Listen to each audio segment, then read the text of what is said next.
Politique, le pouvoir de faire devrait l'emporter sur le pouvoir de dire. Jean Thierry. Talk politique à bâton rompu. Parler à bon escient ou à bouche que veux-tu, nos chroniqueurs tirent les verres du nez aux politiques. Je vous le disais, nous recevons ce mardi Cheikh Alioune, il est observateur indépendant et avec lui, nous allons parler de l'évolution de la transition en cours en Guinée depuis le 5 septembre dernier. Bonsoir Cheikh.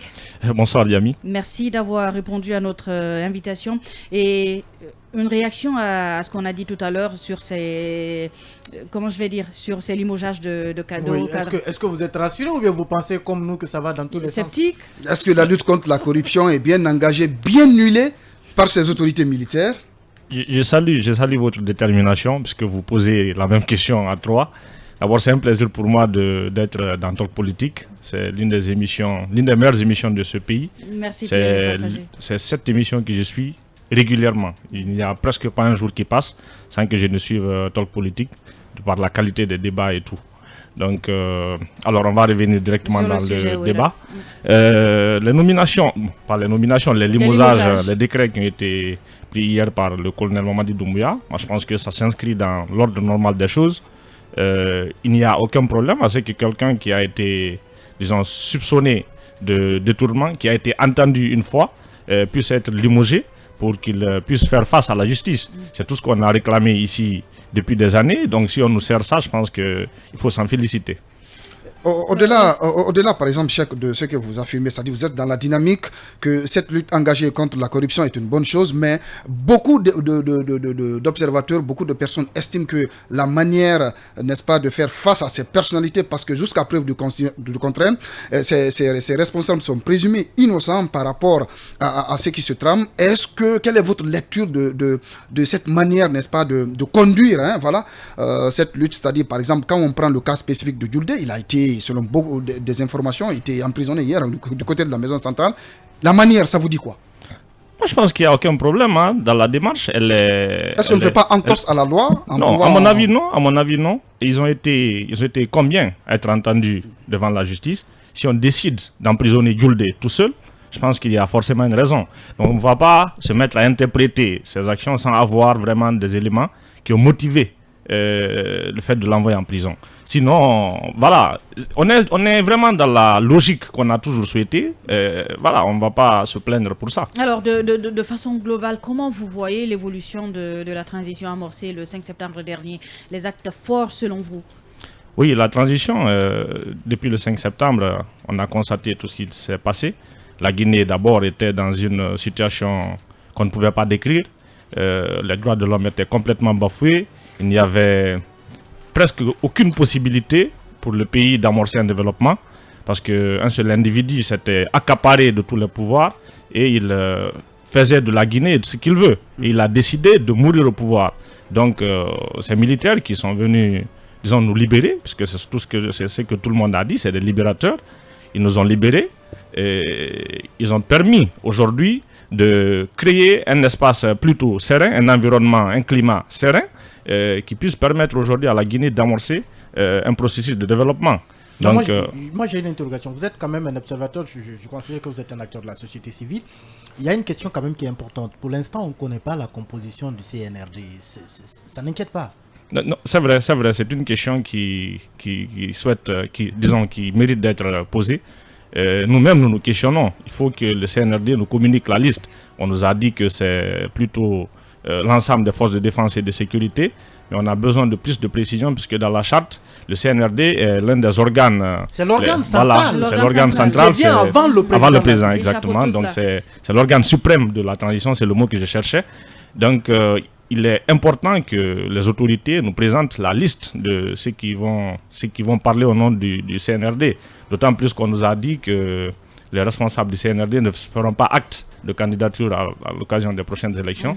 Donc si on ne connaît pas qui est au CNRD, ça va être compliqué à ce niveau. Ça risque de créer des tensions après, des confusions. Donc, nous invitons les autorités à penser à publier cette liste. Alors, le destin de la Guinée a un peu basculé le 5 septembre avec le renversement du président Alpha Condé par ses militaires.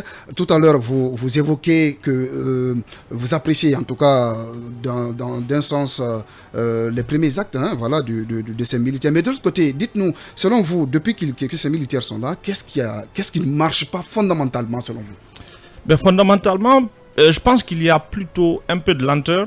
Sinon, globalement, comme je le dis, dans quoi? Dans toutes les démarches, aujourd'hui, il y a, par exemple, on a constaté que beaucoup de fonctionnaires ont été admis à faire valoir leur droit à la retraite. Et à l'intérieur du pays, par exemple, vous pouvez retrouver des préfectures où il n'y a pas d'administrateurs pratiquement, parce que tout le monde est à la retraite. Donc, il faut accélérer, il faut meubler tout ça. Donc, tous ceux qui sont allés à la retraite, il faut les remplacer. Voilà, il faut les remplacer. Il faut un recrutement qui a été annoncé, mais jusque-là, on ne voit pas, il n'y a pas suffisamment de visibilité. Je pense que les autorités doivent hâter les pas, puisque la Guinée a trop souffert et nous comptons beaucoup sur cette transition pour l'avenir. Donc il va falloir accélérer un peu les choses. Peut-être le cas du CNT qui a été mis en place, l'organe qui doit légiférer durant cette transition. Qu'est-ce que vous pensez de la mise en place de ce CNT? Et un mot sur la personne de Dansa Kourouma. Qui a fait l'objet de polémiques par rapport à sa nomination. Qu'est-ce que vous en pensez par rapport à ce Conseil national de la transition? La mise en place du Conseil national de la transition, c'est quelque chose qui a été salué par tout le monde, au niveau national et international. Nos partenaires, tout le monde s'est exprimé là-dessus. C'est une très bonne chose puisque c'est un organe essentiel de la transition. Donc, sur la mise en place du CNT, c'est bon. Maintenant, vous parlez de Dansa Kourouma. Docteur Dansa Kourouma, moi je ne trouve pas de problème grave à ce niveau, parce que Docteur Dansa, voilà, ça veut dire qu'il y a un problème, parce que les gens, pas aussi grave. Non, si je dis problème grave, parce que des gens expriment un certain rejet de Docteur Dansa, mais personnellement, on peut constater ensemble que personne ne met en doute les compétences de Docteur Dansa. Vous lui accordez le bénéfice de doute, hein? C'est ça? Avant d'arriver là, personne, même ceux qui critiquent Docteur Dansa, personne ne met en doute ses compétences. Qu'est-ce qu'on reproche à Docteur Dansa? Ce sont des prises de position par moment. De par le passé, les gens estiment qu'il a pris des positions qui ne sont pas, disons, en faveur du peuple de Guinée. C'est ce que les gens disent. Et je pense que on peut mettre ça. Qu'est-ce que vous en dites par rapport à cette prise de position? On peut mettre ça dans le lot des crimes d'opinion. Oui, mais c'est des crimes d'opinion. Est-ce qu'à un moment donné, Dansa a soutenu Alpha Condé ou le troisième mandat ou pas? Non. Parce que c'est là toute la question. Non, je ne peux pas dire que Dansa a soutenu le troisième mandat ou il n'a pas soutenu le troisième mandat. Parce que moi, à mon avis, aujourd'hui, on doit plutôt se focaliser sur l'essentiel. Ce qui peut permettre à la Guinée d'avancer, de sortir de ce tambroglio qu'on a vécu depuis tant d'années. Aujourd'hui, qu'est-ce qu'il faut pour que les Guinéens vivent mieux? Qu'est-ce qu'il faut pour qu'on ait des bonnes routes? Qu'est-ce qu'il faut pour qu'on ait des hôpitaux pour nous soigner? Donc moi je pense que c'est question de qui a soutenu le troisième mandat. Ceux qui ont commis des crimes économiques, il faut les sanctionner. Ceux qui ont commis des crimes de sang, il faut les sanctionner. Mais des opinions qui ne collaborent pas parfois, moi je pense qu'il faut être très tolérant puisque la Guinée a besoin d'avancer. Rapidement, certainement, la dernière question. On le sait, enfin beaucoup de personnes le savent, vous êtes très proche du ministre de l'administration du territoire et de la décentralisation, même si vous dites que vous êtes un observateur neutre. Qu'est-ce que l'organisation des élections sont rattachées, est rattachée, c'est une des prérogatives désormais du ministère de l'administration du territoire.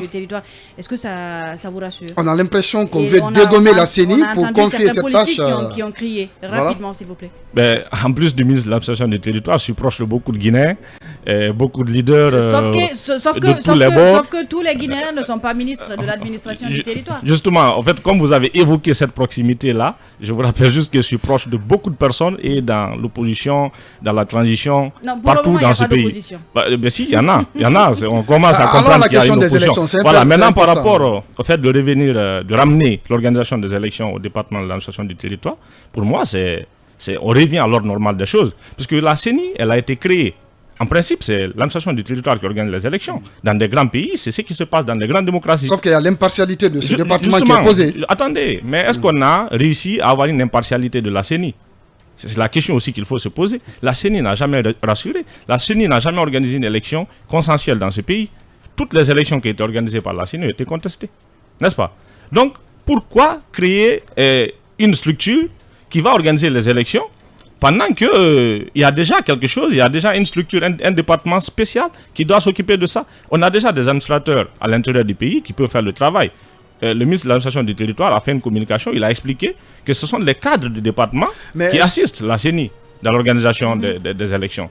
Donc moi je pense que on revient à l'ordre normal des choses. Il va falloir que l'administration du territoire soit en mesure de rassurer les Guinéens et les acteurs qui iront dans le processus électoral qu'il y aura une transparence. C'est tout ce qu'on a à demander.